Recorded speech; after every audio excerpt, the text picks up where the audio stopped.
ചുള്ളിക്കുരുടം കണക്കെ പെയ്തുകൊണ്ടിരിക്കുകയാണ് മഴ. കേരളത്തിൽ കനത്ത മഴയാണ്. 14 ജില്ലകളിലും കാര്യമായിട്ടുള്ള മഴപ്പെയ്ത്താണ്. അപ്പോൾ ഓരോ സമയവും ഈ മഴയുടെ തോതനുസരിച്ച് ഈ അളവിലും കാര്യമായിട്ടുള്ള മാറ്റമുണ്ട്. അപ്പോൾ ഇതുവരെ ഏറ്റവും പുതിയ അപ്ഡേറ്റ്സ് എവിടെയാണ് ഏറ്റവും കൂടുതൽ മഴ പെയ്തത് എന്നുള്ളത് നമുക്ക് പരിശോധിക്കാം.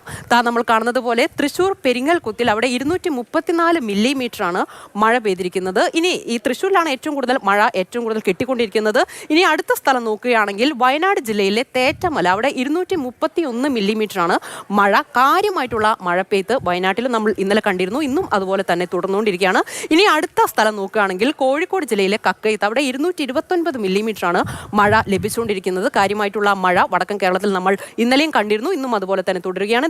വയനാട് കുഞ്ഞോമിൽ അവിടെ 224 മില്ലിമീറ്ററാണ് മഴ ഇന്ന് ലഭിച്ചിരിക്കുന്നത്. ഇതുവരെയുള്ള മഴക്കണക്കുകളാണ്. ഏറ്റവും കൂടുതൽ മഴ ലഭിച്ച പ്രദേശങ്ങളാണ് നമ്മൾ പറഞ്ഞുകൊണ്ടിരിക്കുന്നത്. ഇനിയിപ്പോൾ മലപ്പുറത്ത് പോവുകയാണെങ്കിൽ അവിടെ വളാന്തോടിൽ അവിടെ 221 മില്ലിമീറ്റർ മഴ ഇതുവരെ ലഭിച്ചിട്ടുണ്ട്. കാര്യമായിട്ടുള്ള മഴ പെയ്ത്ത് മലപ്പുറത്തുണ്ട്.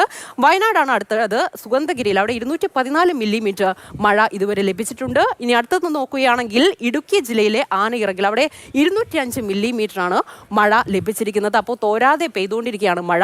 അപ്പോൾ ഇതുവരെയുള്ള മഴ കണക്കുകളിൽ ഏറ്റവും കൂടുതൽ മഴ ലഭിച്ചിരിക്കുന്ന പ്രദേശം ഇതൊക്കെയാണ്. കനത്ത ജാഗ്രത വേണമെന്ന് തന്നെയാണ് കാലാവസ്ഥാ നിരീക്ഷണ കേന്ദ്രം അറിയിച്ചിരിക്കുന്നത്. ഈ നദികളിലൊക്കെ ജലനിരപ്പ് ക്രമാതീതമായി ഉയരുന്നതുകൊണ്ട് തന്നെ ഈ തീരപ്രദേശത്തും കാര്യമായിട്ടുള്ള ജാഗ്രത വേണമെന്ന് തന്നെയാണ് ഇപ്പോൾ മുന്നറിയിപ്പ് നൽകിയിരിക്കുന്നത്.